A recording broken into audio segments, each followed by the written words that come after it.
अस्सलाम वालेकुम। I am Waseem Haider from BMTS 5A। आज जो हमें माइक्रो कंट्रोलर में टास्क मिला है वो ये है कि मैंने असेंबली लैंग्वेज में आपको कुछ चैप्टर 3 की कुछ एग्जांपल समझानी है और इनको मैं आपको कुछ इनकी एक्सप्लेनेशन भी दूंगा और इनको सिमुलेट करके भी बताऊंगा। तो सबसे पहले जो हमारे पास एग्जांपल है वो ये है कि अगर हमारे पास एक रजिस्टर है R21, उसमें कोई वैल्यू है और वो वैल्यू R21 की वैल्यू के इक्वल है तो R22 इंक्रीज कर जाए। जिस तरह हमारे पास ये बना हुआ है कि R20 अगर R21 के इक्वल है तो R22 इंक्रीज कर जाए, अदरवाइज कोई जो नेक्स्ट वाली जो उसकी हम कमांड देंगे वो इंक्रीज कर जाए। तो इसका कोड मैंने प्रोटियस में लिखा है जिसको मैं सिमुलेट कर बताऊंगा। ये मैंने एक प्रोजेक्ट से AVR और एटमेगा 3A2B की सिमुलेशन के लिए सोर्स कोड की कंसोल खोली हुई है आपके लिए। यहाँ पर मैंने कोड लिखा है, कोड यही है हमारा। सबसे पहले कि R22 में मैंने सिक्स R20 रजिस्टर में सिक्स जो है वो वैल्यू दे दी है, R21 में भी सिक्स दे दी है।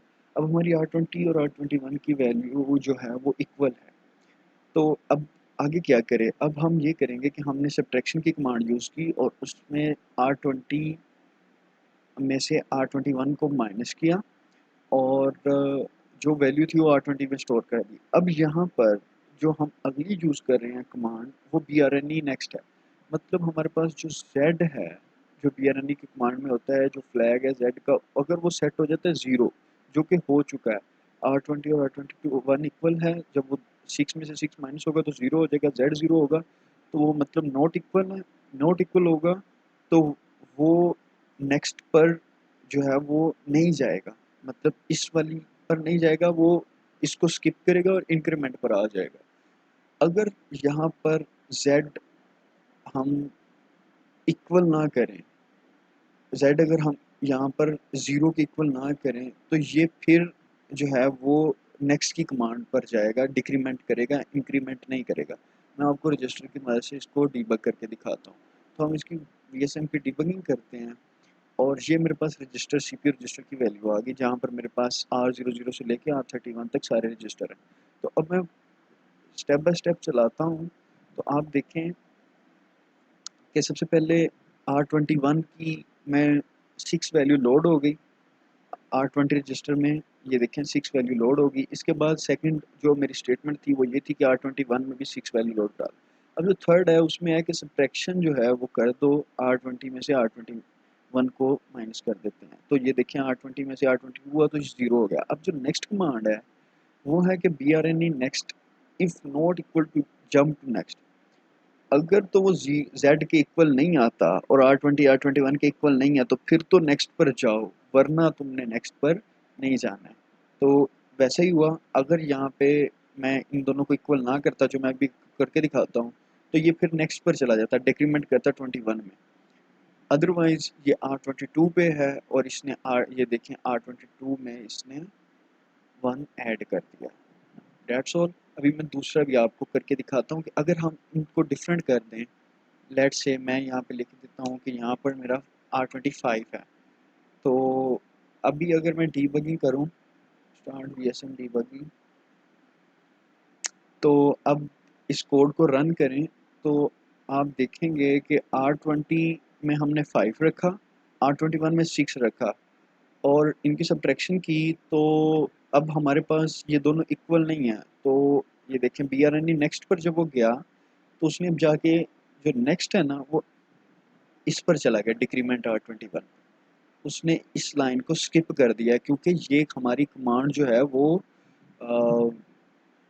Z सेट नहीं हो रहा है 0 के इक्वल, तो इसीलिए वो हमारी फॉलो भी नहीं हो रही है और वो उस लाइन को स्किप करके इस कमांड को फॉलो कर रहा है कि भाई अब तुम नेक्स्ट पर चले जाओ।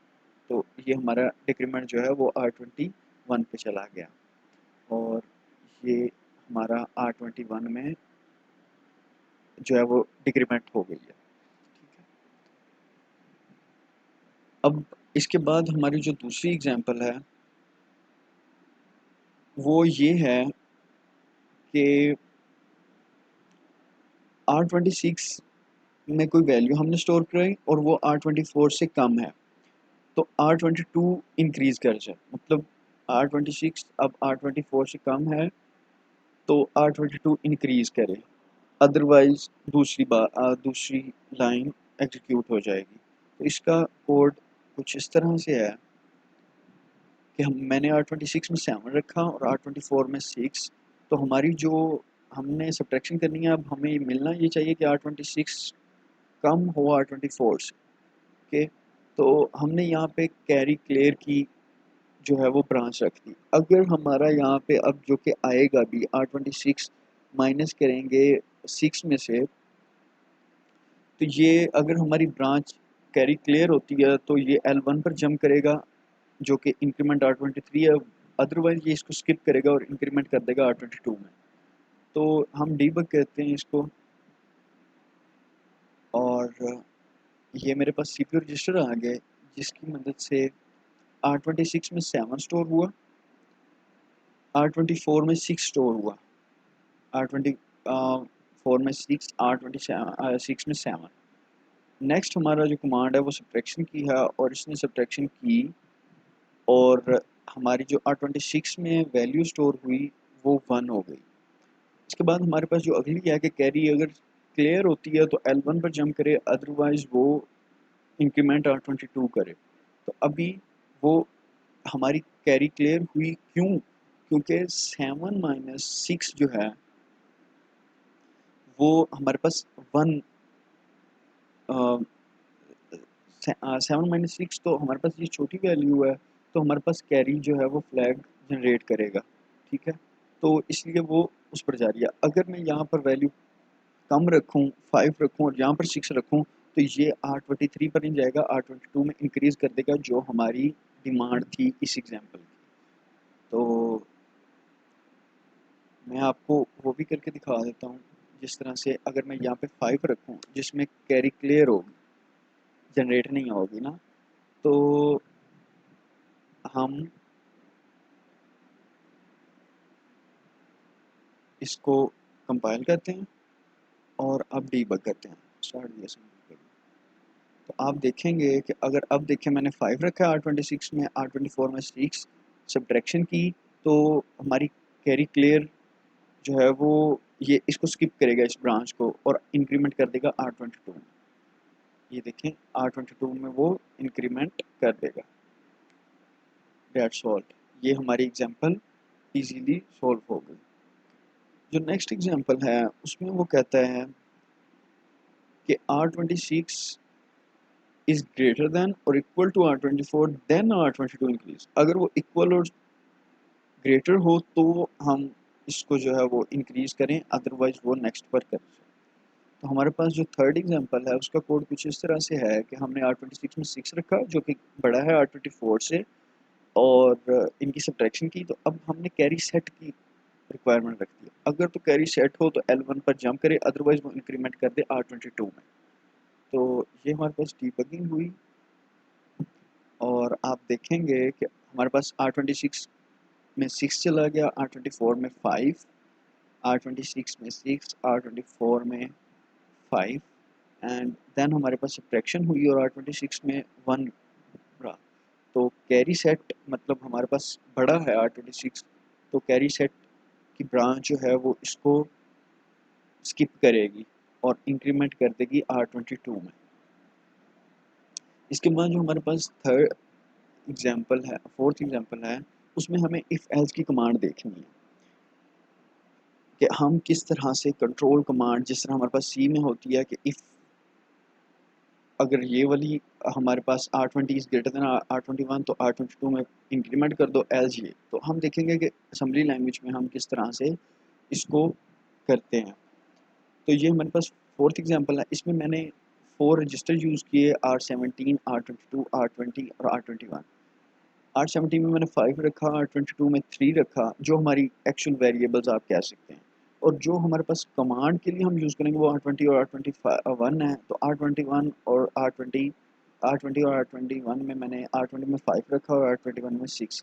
अब सब्ट्रैक्शन परफॉर्म होगी, अगर C सेट होता है और R21 इज़ ग्रेटर देन 21 है तो जंप कर जाए एल्स लेबल पर, अदरवाइज वो इंक्रीमेंट करेगा R22 में और जंप कर जाएगा नेक्स्ट पर। आपको डीबग करके दिखाता हूँ। ये हमारे पास डीबगिंग आ गई। अब हमने R17 में रखवा दिया 5, R22 में 3, R20 में 5 और R21 में 6। अब सब्ट्रैक्शन परफॉर्म होगी। R21 minus R22 store to R21। तो जो हमारे पास वैल्यू स्टोर हुई वो R21 की वो 1 हो गई। तो अब अगर तो कैरी क्लियर होता है, ब्रांच स्किप हो गई, अदरवाइज वो एल्स लेवल पे जंप कर जाएगा। तो आप देखें क्योंकि हमारे पास वो R20 जो है वो छोटा है R21 से, तो ये जंप कर जाएगा एल्स लेवल पर जो हमारे पास ये था। क्योंकि ये R20 तो बड़ा नहीं है ना, तो हमारे पास कैरी क्रिएट हो रही है। सही है। तो जो हमारे पास जो एल्स लेबल है उस पर ये चला जाएगा। अगर हम ये ना करते तो इसमें इंक्रीमेंट होता 22 में और ये जंप कर जाता नेक्स्ट, और ये अभी डिक्रीमेंट करेगा R22 में। That's all. आई होप कि आपको समझ आ गई होगी, और अगर कोई क्यूरी हो तो आप पूछ सकते हैं। Thank you.